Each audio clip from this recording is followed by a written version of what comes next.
Assalamualaikum warahmatullahi wabarakatuh.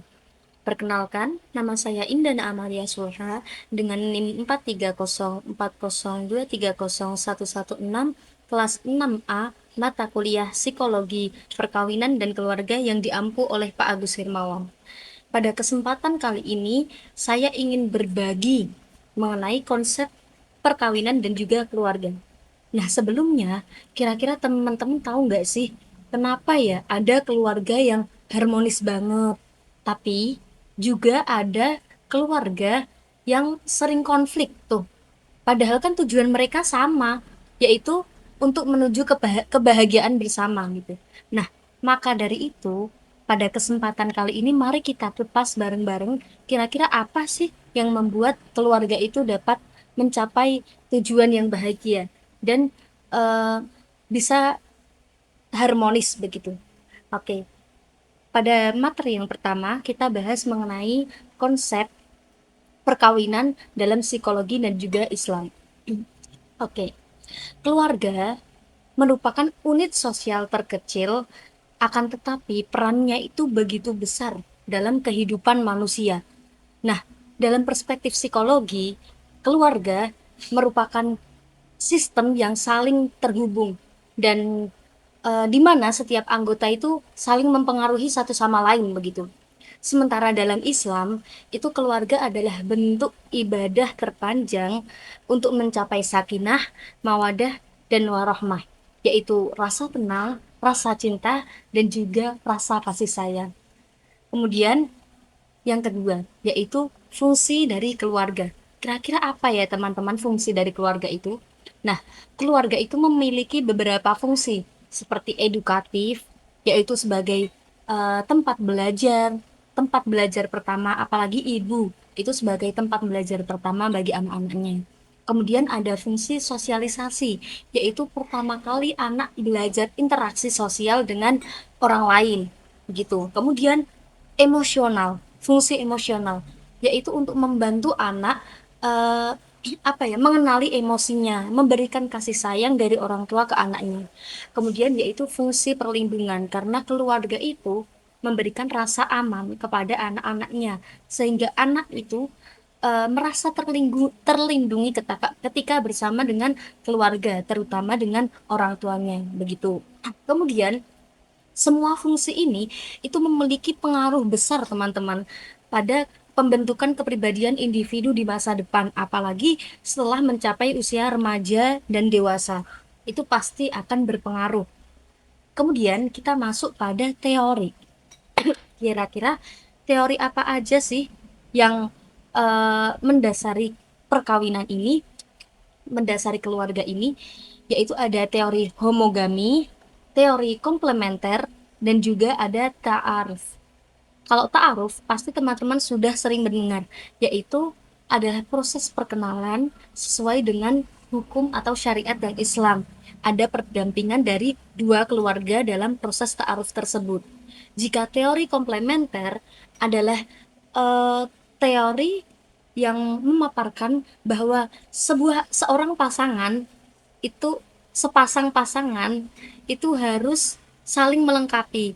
Yang satu melengkapi kekurangannya dengan mengisi kelebihannya yang lain. Kemudian yang terakhir ada teori homogami, yaitu bahwa pasangan itu harus memiliki pasangan yang mirip, bahwa orang itu harus memiliki pasangan yang mirip. Misal, ada kemiripan dalam agamanya, terus ada kemiripan dalam pendidikannya, begitu. Jadi, ketiga konsep teori ini menjelaskan tuh bagaimana sebuah hubungan itu dapat terbentuk secara sehat, begitu. Jadi ini sebenarnya bukan soal mirip atau berbeda begitu ya, tapi soal apakah kita itu siap menjalani hubungan ini bersama begitu. Kemudian yang keempat ada kesiapan menikah. Nah, sebelum menikah itu perlu adanya kesiapan teman-teman. Yang pertama ada kesiapan jasmani, yaitu dari fisik kita, itu harus siap. Terus kemudian ada psikologis, bahwa mental kita harus siap.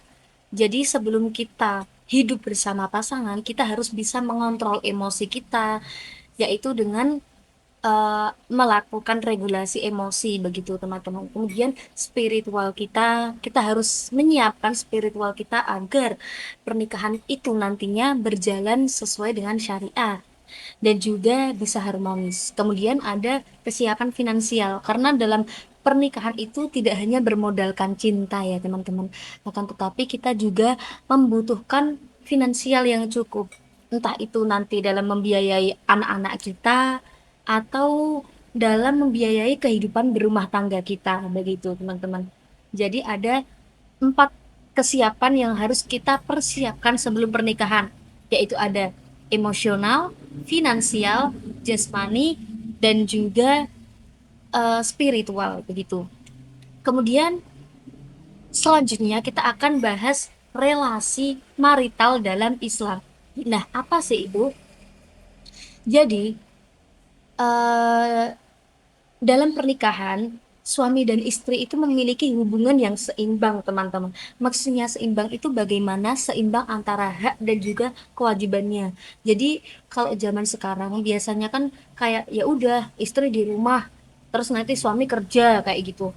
Nah, padahal ini, konsep seimbang ini memaparkan bahwa jika semisal istri di rumah mengelola rumah ya, terus kemudian suami kerja. Nah, itu bisa dikomunikasikan. Misal, istrinya kalau semua pengelolaan rumah dibebankan kepada istrinya itu kan pasti berat. Nah, bisa saja nanti bagi tugas tuh sama suaminya. Nah, ini yang disebut dengan relasi marital dalam pernikahan, yaitu adanya tanggung jawab, terus kemudian adanya kerjasama dan juga adanya kasih sayang. Namun dalam praktiknya konflik itu tetap muncul, entah itu karena perbedaan individu atau mungkin memang perbedaan didikan, perbedaan pengasuhan dari berbagai individu dalam rumah tangga itu ya teman-teman begitu. Kemudian, sebelum kita membahas konflik ya teman-teman, kita perlu nih mengerti kira-kira itu eh, yang bisa menyelesaikan konflik itu adalah komunikasi. Nah, bagaimana sih komunikasi yang baik dalam pernikahan itu? Nah, komunikasi yang baik dalam pernikahan itu bukan hanya soal berbicara, tapi juga bagaimana cara kita menyampaikan pesan kepada pasangan kita, kemudian memilih kata-kata yang tepat, kemudian memahami perasaan dari pasangan, kita harus mengerti itu, teman-teman. Nah, dalam Islam itu merupakan konsep yang disebut sebagai qaulan ma'rufa, yang artinya itu berkata dengan baik, sopan, dan juga dengan penuh kebaikan. Contohnya nih, kan ada perbedaan ya, misal istrinya itu bilang, kamu tuh selalu salah, sama bilang, aku tuh merasa kurang nyaman loh kalau kamu seperti ini. Kita cari solusi bareng yuk. Nah, itu kan kedua kalimat yang berbeda ya, teman-teman. Yang pertama itu seperti menyalahkan, kalau yang kedua itu lebih untuk mencari solusi. Nah, itu adalah pentingnya kaulan ma'rufah atau berbicara yang baik dengan pasangan begitu. Kemudian, eh, yang pentingnya lagi, kata-kata itu adalah tidak kata-kata yang menyakiti atau tidak yang merendahkan pasangan, sehingga pasangan itu merasa dihargai, merasa dihormati, apalagi biasanya seorang suami itu kan rasanya pengen dihormati gitu. Nah, kemudian kalau ada konflik, selain komunikasi yang baik, kita perlu apa? Resolusi konflik dan juga islah. Nah, resolusi konflik dalam keluarga itu adalah hal yang wajar. Yang penting adalah bagaimana cara kita menyelesaikan. Dalam psikologi, konflik itu diselesaikan dengan komunikasi yang efektif, empati, dan kompromi. Sedangkan dalam Islam ada konsep islah, yaitu memperbaiki hubungan agar kembali harmonis, bukan sekadar menyelesaikan masalah. Nah, tujuannya adalah untuk menjaga keutuhan dari keluarga tersebut, teman-teman, dan menghindari perpecahan, begitu. Nah, Nah, jadi keluarga yang baik dan juga keluarga yang sehat adalah bukanlah keluarga yang tanpa konflik. Akan tetapi, keluarga yang mampu berkomunikasi dengan baik, kemudian saling memahami dan juga dapat menyelesaikan masalah dengan bijak. Karena pada akhirnya keharmonisan keluarga itu dibangun dari hal yang sederhana, yaitu dari cara kita berbicara dan juga cara kita memperlakukan antara satu sama lain. Baik teman-teman, mungkin itu saja yang dapat saya sampaikan. Kurang lebihnya mohon maaf. Wassalamualaikum warahmatullahi wabarakatuh.